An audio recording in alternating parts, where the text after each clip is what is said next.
আসসালামু আলাইকুম আমার প্রিয় আপুরা, কেমন আছেন সবাই? আশা করি সবাই অনেক অনেক ভালো আছেন, সুস্থ আছেন। সুমির সংসার থেকে আমি সুমি প্রতিদিনের মতন আরো একটি নতুন ব্লগ ভিডিও দেখার জন্য আপনাদেরকে আমন্ত্রণ জানাচ্ছি। তো আজকে সকাল সকালই ভিডিওটা শুরু করলাম। বেশ কয়েকদিন পরে রোদ্রের দেখা পাওয়া গেল। তো এতদিন তো দরজা জানালা খোলাই যায়নি শীতের কারণে। আজকে বাইরে রোদ উঠেছে দেখে দরজা জানালা একদম খুলে দিলাম। তো শীতের তীব্রতার হাত থেকে বাঁচার জন্য বিছানা শোয়ার সময় বিছানার চাদরের উপরে একটা পাতলা কম্বল বিছিয়ে নিয়েছিলাম, যাতে বিছানা তাড়াতাড়ি গরম হয় সেজন্য।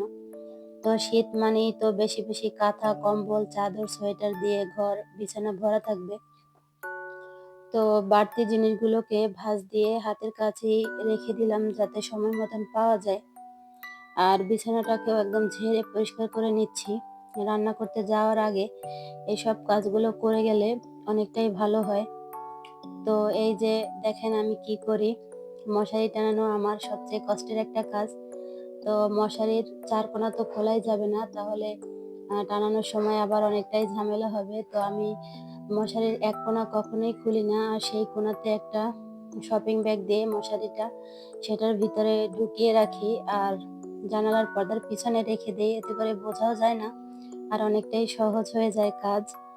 তো ড্রয়িং রুমটাকেও সুন্দর করে গুছিয়ে নিয়েছি। আর বাচ্চারা টিভি দেখে রিমোটটা তো কখনোই জায়গা মতন রাখবে না, সেটাকেও কিন্তু আমি একটু জায়গা মতন রেখে দিচ্ছি। এই কাজগুলো করতে ওদের যে কেন এত আলসেমি আমি বুঝি না। আর নতুন সোফা কেনা হয়েছে, সোফার কাভার কিনবো কিনবো করে কেনাই হচ্ছে না। তো সেজন্য আমি ফোমের উপরে পুরোনো চাদর দিয়ে ঢেকে রেখেছি, যাতে ময়লা না হয়।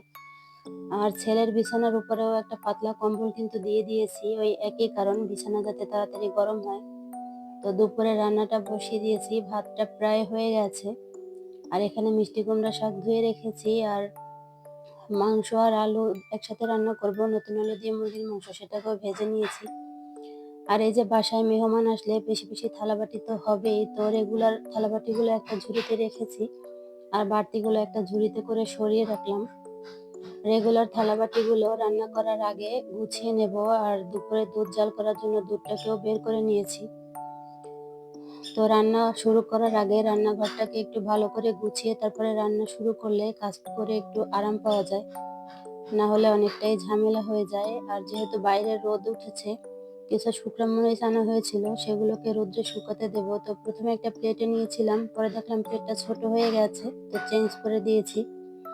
তো বাইরে দেখেন কি সুন্দর রোদ, 3-4 দিন পরে এত সুন্দর রোদ দেখে মনটাই ভালো হয়ে গেল।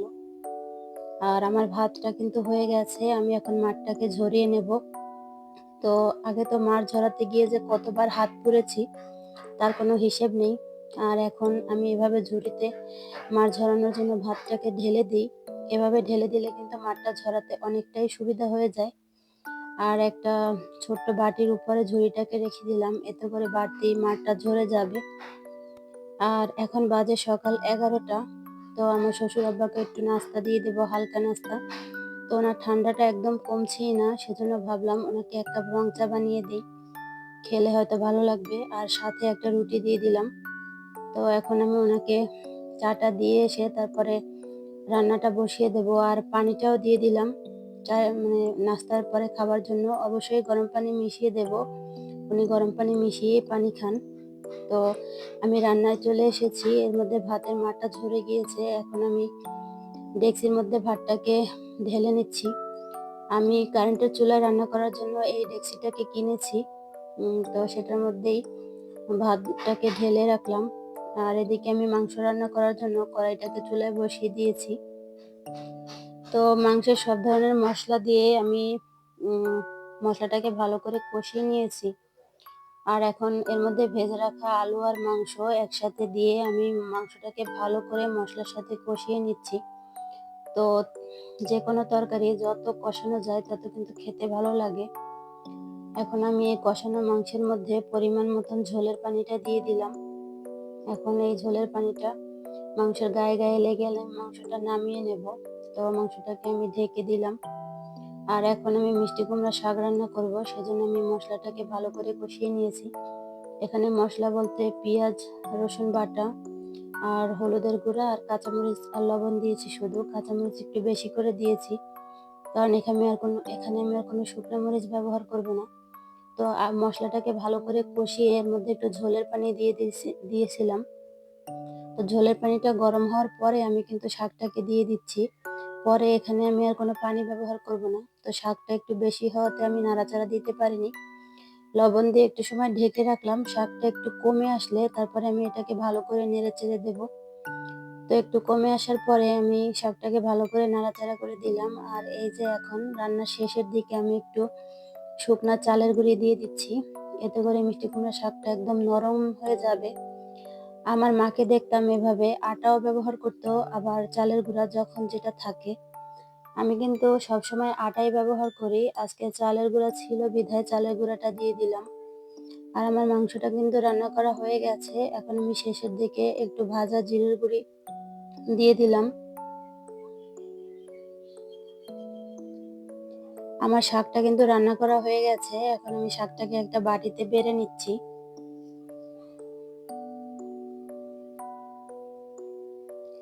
আমার সব রান্নাই কিন্তু হয়ে গেছে। আমি সব রান্না একদম রেডি করে টেবিলে গুছিয়ে নিয়েছি। এই যে অনেকগুলো বাটি দেখা যাচ্ছে। আমি যা যা রান্না করেছি সবই নিয়ে এসেছি।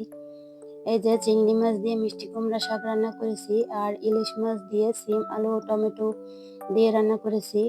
একটা ইলিশ মাছ কিন্তু সুন্দর করে বেছে নিয়েছি। আর এখানে আছে মুরগির মাংসের তরকারি। প্রিয় আপুরা, সব তরকারি কিন্তু কিছুটা পরিমাণে আলাদা করে বেড়ে রেখেছি, কারণ আজকে হুজুরকে খাবার দেব সেই জন্য। তো এরই মধ্যে আমার বাসায় একজন ছোট মেহমান চলে এসেছেন। উনি হচ্ছেন আমার শ্বশুর আব্বা, মানে আমার দেবরের ছেলে। তো ও দুপুরবেলা আমাদের বাসায় এসেছে, আমি ওকে আসতে বলেছিলাম। তো এখন হুজুরের খাবার নিতে চলে এসেছে। আমি কিন্তু টিফিন ক্যারিয়ারের মধ্যে হুজুরের খাবারটা একদম গুছিয়ে তারপরে এখন দিয়ে দেব। আর বাসায় যেহেতু স্পেশাল মেহমান এসেছে, তো স্পেশাল নাস্তা তো বানাতেই হবে। তো আজকে সন্ধ্যার নাস্তায় চিকেন পিৎজা বানাবো। তো সেজন্য আগে থেকেই ময়দার ডোটা করে রেখেছিলাম যাতে ফুলে ডাবল হয়ে যায়। আর মুরগির বুকের সলিড মাংস আমি ঘরোয়া মশলায় রান্না করে রেখেছিলাম। তো এখন আমি আটার ডোটাকে ভালো করে একটু মথে নিয়ে একটা পিৎজা প্যানের মধ্যে একদম সমান করে ছড়িয়ে দেব। আর এই পিৎজাতে আমি কিন্তু কোনো ধরনের চিজ মেয়োনিজ কিছুই ব্যবহার করব না, শুধু টমেটোর সস আর যে মাংসটা আমি রান্না করেছি মুরগির বুকের মাংস সেটা দিয়েই আমি শুধু বানাবো। তো কাঁটা চামচ দিয়ে একটু ছিদ্র ছিদ্র করে দিলাম। আর যেহেতু শুধু মশলা হিসেবে টমেটোর সসই ব্যবহার করব, তো একটু বেশি করে দিয়ে দিলাম আর পুরোটাই ছড়িয়ে দিলাম। রান্না করা মুরগির মাংসটাও আমি একদম সমানভাবে ছড়িয়ে দিলাম। ভিতরে একটা আস্ত দারুচিনি ছিল, সেটাকে ফেলে দিলাম। এই যে আমার পিৎজাটা কিন্তু বেক হওয়ার জন্য একদম রেডি। এখন আমি এটাকে 200 ডিগ্রি তাপমাত্রায় আপ ডাউন হিট অন রেখে 15 মিনিটের জন্য বেক করে নেব। পিৎজাটা কিন্তু অনেক সুন্দর হয়েছিল, আর এটা বাজারের থেকে কেনা পিৎজার চেয়ে কোনো অংশেই কিন্তু কম নয় দেখতে এবং স্বাদের দিক থেকে, বরঞ্চ এটা আরও অনেকটাই স্বাস্থ্যসম্মত। বাজার থেকে কিনতে গেলে তো অনেক চড়া দাম দিয়ে কিনতে হয়, আর সেটা অনেক স্বাস্থ্যসম্মতও থাকে না। এই যে আমার পিৎজাটা কিন্তু একদম বেক করা হয়ে গেছে। এখন আমি এটাকে রান্নাঘরে নিয়ে এলাম ভাগাভাগি করার জন্য। তো আমি পিৎজা কাটার হিসেবে আমার একটা খুন্তি ব্যবহার করব। আমার কিন্তু পিৎজা কাটার আছে, কিন্তু পিৎজা কাটার দিয়ে পিৎজা কাটতে আমার একদমই ভালো লাগে না। তো উপরের মানে মাংসগুলো সরে যায় কাটতে গেলে। তো আমি খুন্তি দিয়েই পিৎজাটাকে কিন্তু সুন্দর করে 8 পিস করে ভাগ করে নেব। তো দেখেন খুন্তি দিয়েও কিন্তু কি সুন্দর করে কাটা যাচ্ছে, কোনোই সমস্যা হচ্ছে না।